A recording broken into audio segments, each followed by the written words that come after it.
മറ്റൊരു കാര്യം,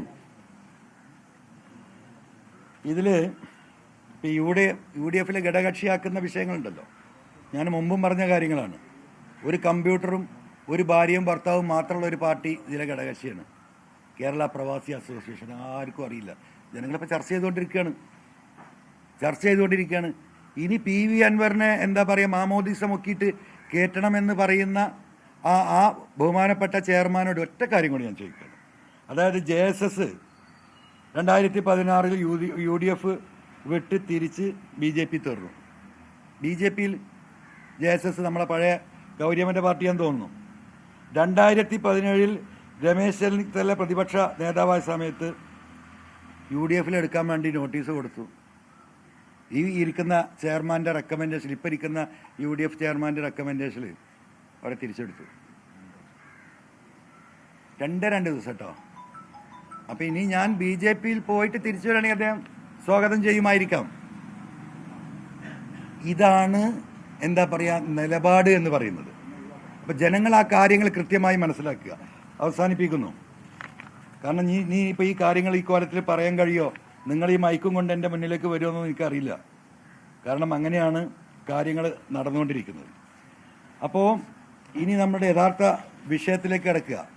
ഈ പറയുന്ന ഇതുവരെ ഉണ്ടായിരുന്ന എല്ലാ ആശങ്കകളും ഇതെല്ലാം അവസാനിച്ചിട്ട് ഞങ്ങളൊരു തീരുമാനത്തിലേക്ക് നീങ്ങുകയാണ്. ഞങ്ങളെ സംബന്ധിച്ച് ഇനി ഒരു പ്രതീക്ഷയില്ല. വാതിലടച്ചു കഴിഞ്ഞു. UDFൻ്റെ ഒപ്പം നിന്നുകൊണ്ട് അല്ലെങ്കിൽ പിന്നിൽ നിന്നുകൊണ്ട് സഹായിച്ചാൽ പോലും പിണറായിസം വിജയിക്കാൻ പോകുന്നില്ല. അവിടെ ഈ പറയുന്ന UDFനെ പിണറായിസത്തിനെതിരെ വിജയിപ്പിച്ചെടുക്കാൻ കഴിയില്ല. ഞാൻ ജയിക്കുമോ അല്ലെങ്കിൽ LDF ജയിക്കുമോ എന്നുള്ളതൊക്കെ ജനങ്ങൾ തീരുമാനിക്കും. നമുക്കത് കാണാം. ആര്യാടൻ ഷൗക്കത്ത് ജയിക്കാൻ പോകുന്നില്ല. ആ വണ്ടിയിൽ കയറി നിന്ന് അതിന് പിന്തുണ പ്രഖ്യാപിച്ച് പിണറായിസം അവസാനിപ്പിച്ച് ഞങ്ങളുടെ പാർട്ടിയും ഇന്ന് കേരളത്തിലെ ജനങ്ങൾ സ്നേഹപൂർവ്വം കാതോർക്കുന്ന ഈ അക്രമ രാഷ്ട്രീയം, ഈ കുടുംബാധിപത്യ രാഷ്ട്രീയം അവസാനിപ്പിക്കാൻ കഴിയില്ല എന്ന ബോധ്യം കൊണ്ട് പിണറായിസത്തിന് കേരളത്തിൽ എത്ര വോട്ടുണ്ട് എന്ന് കേരളത്തിലെ ജനങ്ങളെ ബോധ്യപ്പെടുത്താൻ ഞങ്ങൾ എന്താ പറയുക ഇതിലേക്ക് കിടക്കുകയാണ്. എന്താ പറയുക തെരഞ്ഞെടുപ്പ് പ്രഖ്യാപനത്തിലേക്ക് കിടക്കുകയാണ്, ഇലക്ഷനിലേക്ക് കിടക്കുകയാണ്. അതുകൊണ്ട് അത് പറയുന്നതിന് മുമ്പ് എനിക്ക് പറയേണ്ട ചില വിഷമങ്ങളുണ്ട്. ഞങ്ങൾക്ക് പിന്തുണ നൽകിയ UDFൻ്റെ ഏറ്റവും ഉത്തരവാദിത്തപ്പെട്ട നേതാക്കന്മാർ എല്ലാവരോടും അങ്ങേയറ്റത്തെ കടപ്പാടുണ്ട്. ഇന്നലെ രാത്രി പോലും ഈ വിഷയത്തിൽ ഇടപെട്ട മക്കത്ത് ഹജ്ജിന് പോയ പാണക്കാട് തങ്ങൾ, കുഞ്ഞാലിക്കുട്ടി സാഹിബ് ഉൾപ്പെടെയുള്ള നേതാക്കന്മാരോട് ക്ഷമയോദിക്കുകയാണ്. നിങ്ങളോടുള്ള കടപ്പാട് ഞങ്ങൾ അറിയിക്കുകയാണ്. കോൺഗ്രസിൻ്റെ ഏറ്റവും ഉന്നതനായ നേതാക്കന്മാരായ ബഹുമാനപ്പെട്ട KC വേണുഗോപാൽ, K സുധാകരൻ, രമേശ് ചെന്നിത്തല, ഈ പറയുന്ന K മുരളീധരൻ, എൻ്റെ പ്രിയപ്പെട്ട സുഹൃത്ത് രാഹുൽ മാങ്കൂട്ടം തുടങ്ങിയിട്ട് പേര് പറഞ്ഞതും അറിയാത്തതുമായ നേതാക്കന്മാർ, KPCCയുടെ പ്രസിഡന്റ് എൻ്റെ പ്രിയപ്പെട്ട സുഹൃത്ത് സണ്ണിച്ചായൻ, എൻ്റെ പ്രിയപ്പെട്ട സുഹൃത്ത് LDFൻ്റെ convener VV Prakash, Adoor Prakash, UDF convener. തെറ്റും യാതൊരു നിവൃത്തിയില്ല, നിങ്ങൾ ക്ഷമിക്കുക. ഞാൻ പറയുന്നത് എന്താണെന്ന് നിങ്ങൾ മനസ്സിലാക്കുക. എല്ലാവരോടും അവർ നടത്തിയ പരിശ്രമങ്ങൾക്ക് നന്ദി പറയാണ്. ഇന്ന് വരെ ഇതിനോടൊപ്പം നിന്ന കേരളത്തിലെ UDFൻ്റെ മുഴുവൻ പ്രവർത്തകർക്ക്, സാമൂഹിക നേതാക്കന്മാർക്ക്, സാമുദായിക നേതാക്കന്മാർക്ക് എല്ലാവരോടും ക്ഷമയോദിക്കുന്നു. നിങ്ങളുടെ നന്ദിയും കടപ്പാടും അറിയിക്കുകയാണ്. അതിന് കൂട്ടത്തിൽ ഒറ്റ കാര്യം കൂടി ഞാൻ വിട്ടുപോയതാണ്. ഇപ്പോൾ ചെയർമാൻ ഇങ്ങനെ പറയുന്നുണ്ടല്ലോ, ഞങ്ങൾ എല്ലാ കാര്യം ആലോചിച്ചാണ് തീരുമാനിച്ചതെന്ന്. ഒറ്റ കാര്യത്തിന് അദ്ദേഹം മറുപടി പറയണം. നിങ്ങൾ K സുധാകരേട്ടനോട് പോയി ചോദിക്കേണ്ട കാര്യമാണ്. അദ്ദേഹം ഈ സ്ഥാനാർത്ഥി പ്രഖ്യാപന ദിവസം 2:30 മണിക്ക് ചെന്നൈയിൽ നിന്ന് എന്നെ ഫോണിൽ വിളിക്കുക. നീ എവിടെ ഉണ്ടടാ ചോദിച്ചു. ഞാൻ പറഞ്ഞു അതായിട്ടുണ്ട് സുധാകരേട്ട, വീട്ടിലുണ്ട്, എനിക്ക് നിന്നെ ഒന്ന് കാണണമല്ലോ എന്ന് പറഞ്ഞു. ആയിക്കോട്ടെ കാണാം, എന്താ കാര്യം ചോദിച്ചാൽ നമുക്ക് ആ വിഷയങ്ങളൊന്ന് തീർക്കണം, ഞാൻ അങ്ങോട്ട് വരാമെന്ന് പറഞ്ഞു. ഞാൻ 5 മണിക്ക് 4:30 മണിക്ക് എയർപോർട്ടിൽ ഇറങ്ങുന്നു പറഞ്ഞു. അങ്ങനെ അദ്ദേഹം 4:30 മണിക്ക് എയർപോർട്ടിൽ ഇറങ്ങുന്നു. ഞാൻ വിളിക്കുന്നു. അദ്ദേഹം മഞ്ചേരിയിൽ ഇങ്ങോട്ട് വരാൻ പറഞ്ഞു. ഞങ്ങൾ വീട്ടിൽ വന്നാൽ അത് വാർത്തയാവും, നമുക്ക് സ്വകാര്യത്തിൽ എവിടെയെങ്കിലും ഇരിക്കാമെന്ന് പറഞ്ഞു. മഞ്ചേരിയിൽ ഞങ്ങൾ ഇരിക്കുക. അപ്പോൾ അദ്ദേഹം വരുമ്പോൾ കാറിൽ നിന്ന് എന്താണ് നിങ്ങളുടെ വിശദമായ ഉദ്ദേശം ചോദിച്ചപ്പോൾ സ്ഥാനാർത്ഥി നിർണയം നമുക്ക് സെറ്റിൽ ചെയ്യണം, നമുക്ക് ഒരുമിച്ച് പോകണമെന്ന് പറഞ്ഞു. പക്ഷേ അപ്പം പറഞ്ഞു സ്ഥാനാർത്ഥി നിർണയ ചർച്ച ഇതാ പ്രഖ്യാപിക്കാൻ പോകണല്ലോ, വാർത്തകൾ വന്നുകൊണ്ടിരിക്കണം, നിങ്ങൾ ആ ഫോണൊന്ന് ഓണാക്കി നോക്കി സുധാകരേട്ടാന്ന് പറഞ്ഞു. ഹേയ് അതൊന്നും ഉണ്ടാവില്ല, ഞാനറിയാതെ സ്ഥാനാർത്ഥിയെ പ്രഖ്യാപിക്കുക. ഞാനൊരു AICCയുടെ ഉത്തരവാദിത്തപ്പെട്ട ഒരാഴ്ച മുമ്പ് വരെ അതൊന്നും അവർ ചെയ്യില്ലടാ. അത് പത്രം വാർത്തകൾ ടി വിയിൽ നീ നോക്കണ്ട, നീ വെയിറ്റ് ചെയ്യാൻ നമുക്കിത് തീർക്കണം എന്ന് പറഞ്ഞു. അദ്ദേഹം എയർപോർട്ടിൽ നിന്ന് മഞ്ചേരി എൻ്റെ അടുത്ത് എത്തിയപ്പോഴേക്കും അവർ പ്രഖ്യാപിച്ചു. അപ്പോഴും ഈ സാധു ഈ വിവരം അറിയുന്നില്ല. അപ്പോൾ ഇറങ്ങിയപ്പോൾ തന്നെ ഞാൻ ഇതിനെ കാണിച്ചു കൊടുത്തു, പ്രഖ്യാപിച്ചല്ലോ എന്ന് പറഞ്ഞു. അദ്ദേഹം തരിച്ചിങ്ങനെ നിന്നു. ഒരു വാക്ക് തൂക്കിക്കൊല്ലാൻ കൊണ്ടുപോകുന്ന എന്നോടൊരു വാക്ക് പറഞ്ഞില്ല. എൻ്റെ വിഷമം പറഞ്ഞു. എത്ര കാലമായി ഈ കോൺഗ്രസിന് വേണ്ടി കയ്യിലെത്തുന്നു? ഈ പിണറായിക്കെതിരെ അതിശക്തമായി പറയുന്ന കോൺഗ്രസ്, കേരളത്തിലെ മുഴുവൻ കോൺഗ്രസ് പ്രവർത്തനം ഇഷ്ടപ്പെടുന്ന കാരണവർ, ഇന്ന് കോൺഗ്രസ് പാർട്ടിയിലെ കാരണവർ, ഏകദേശം പിണറായിൻ്റെ പ്രായം അദ്ദേഹത്തിനുണ്ട്. നിങ്ങൾ ഒരുമിച്ച് പഠിച്ചവരാ. 80 വയസ്സ് കിടക്കുക. അതിൻ്റെ ഒരാഴ്ച മുമ്പാണ് അദ്ദേഹത്തെ ആ സ്ഥാനത്ത് നിന്ന് മാറ്റപ്പെടുന്നത്. AICCയുടെ വർക്കിംഗ് കമ്മിറ്റി മെമ്പറാണ് അദ്ദേഹം.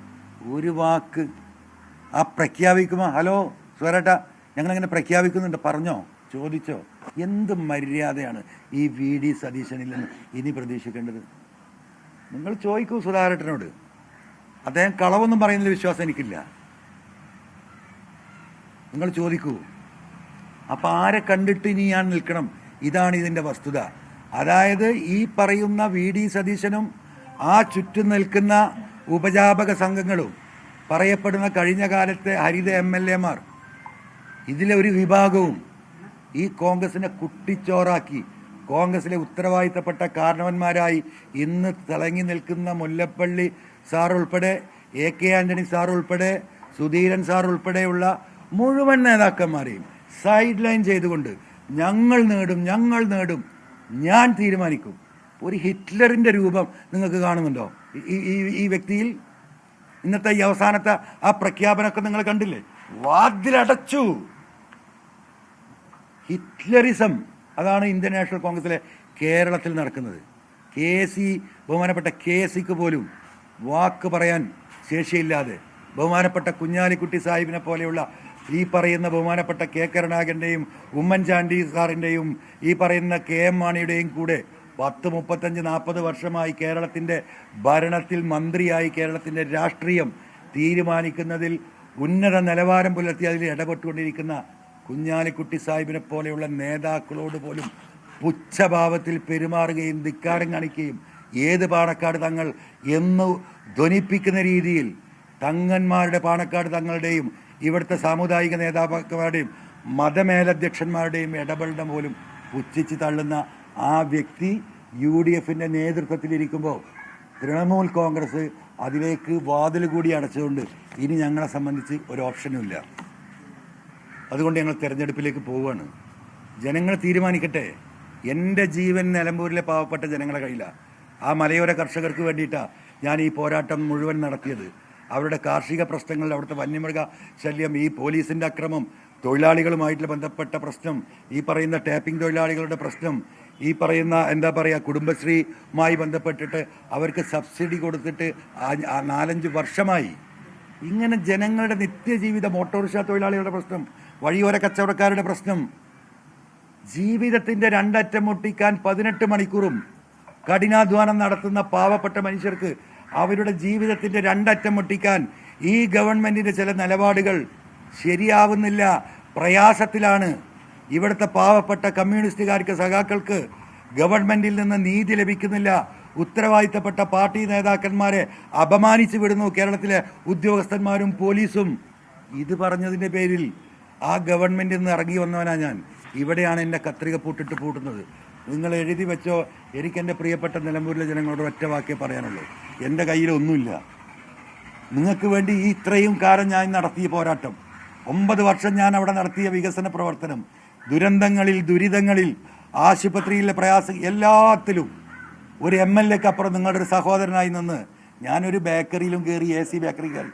ഞാൻ നിലമ്പൂരിൽ ചായ കുടിക്കാറില്ല, പൊതുവിൽ ഞാൻ കുടിക്കാറില്ല.